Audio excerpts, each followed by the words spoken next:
Byggnader, landskap och museer. Spåren av vårt försvar finns runt omkring oss. Allt ifrån gamla fort till kalla krigets hemligheter och moderna hot. Men hur väl förvaltas egentligen det här arvet? I den här serien granskar jag våra militärhistoriska museer. Vad fungerar? Och vad fungerar inte? Följ med när försvar blir historia.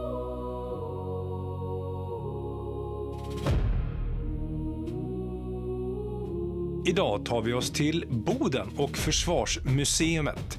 Det här är platsen där historien om låset i norr får liv och där minnet av stadens rika militära arv och fästningshistoria lever kvar bokstavligen i väggarna.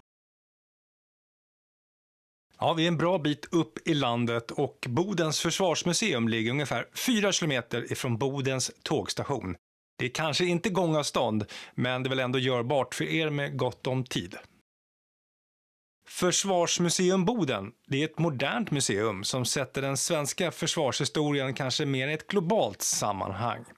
I den här basutställningen Norrlands lås gör man en tidsresa från slutet av 1800-talet fram till idag, genom alla de här världskrigen och fram till kalla kriget.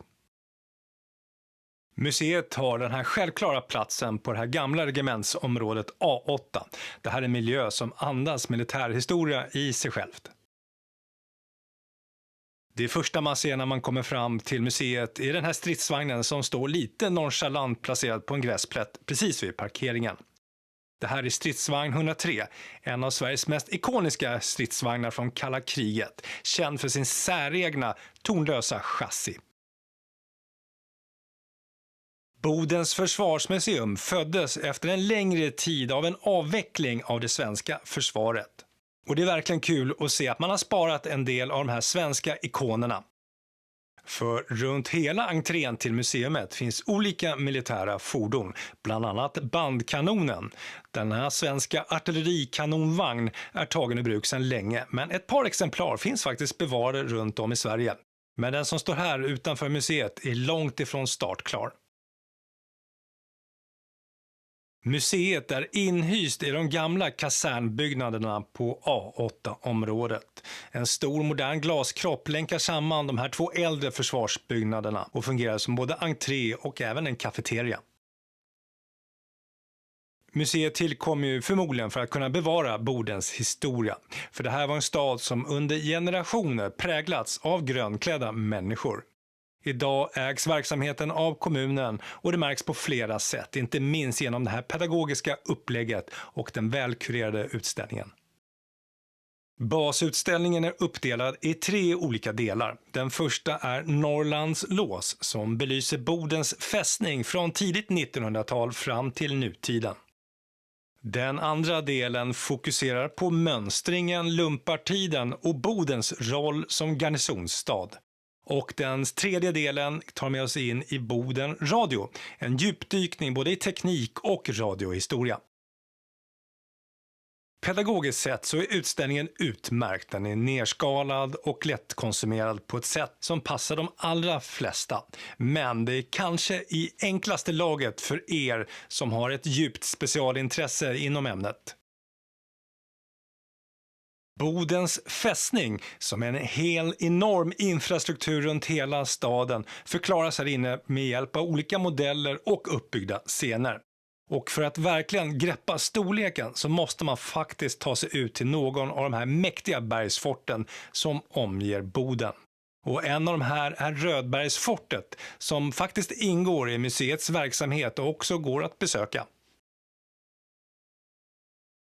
Så besöker du Boden och kanske också Rödbergsfortet, börjar då här på museet. I deras butik hittar du också kartor och böcker, vilket är precis vad som kan behövas för att verkligen sätta sig in i Bodens rika militärhistoria.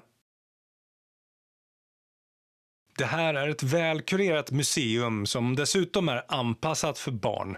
För vem vill inte kliva in i en riktig helikopter? Museet är också tillgänglighetsanpassat på flera olika sätt.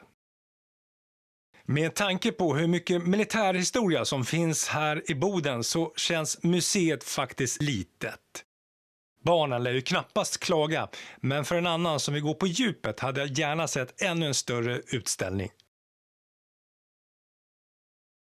Med ett relativt lågt biljettpris på 70 kronor för vuxna och dessutom gratis inträde för barn under 7 år så är det här kanske inte en jätteinvestering. Och för dig som hellre vill det så går det faktiskt utmärkt att titta på fordonen på utsidan helt gratis. Museets hemsida är modern och smidig att klicka runt på, även om jag saknar en lite mer detaljerad beskrivning av själva utställningarna. Här hittar man såklart öppettider och så vidare. Men planerar du att besöka Rödbergsfortet så finns det även informationen här. Jag har också lagt till länken till den här hemsidan i beskrivningen av avsnittet. Ute i glasentrén så hittar du också ett litet café. Det är inget märkvärdigt, men det är perfekt för en fika och gör hela besöket lite mer komplett. Att ta sig hit till museet är relativt enkelt. Antingen kommer du med buss eller förmodligen så kommer du säkert med bil som jag gjorde. Och då finns det också en gratis parkering och det är ju alltid ett plus.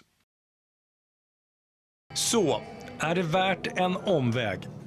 Kanske skulle jag vilja säga. För oss som älskar försvarshistoria finns det mycket runt borden som lockar och kanske konkurrerar ut ett museum som de mäktiga bergsforten och alla andra historiska försvarsanläggningarna ute i skogarna. Men om du har gott om tid i Boden eller har barn som kanske inte orkar gå så mycket i skogen, ja, då blir Försvarsmuseet i Boden perfekt. Stort tack för att du tittat och hängt med mig idag.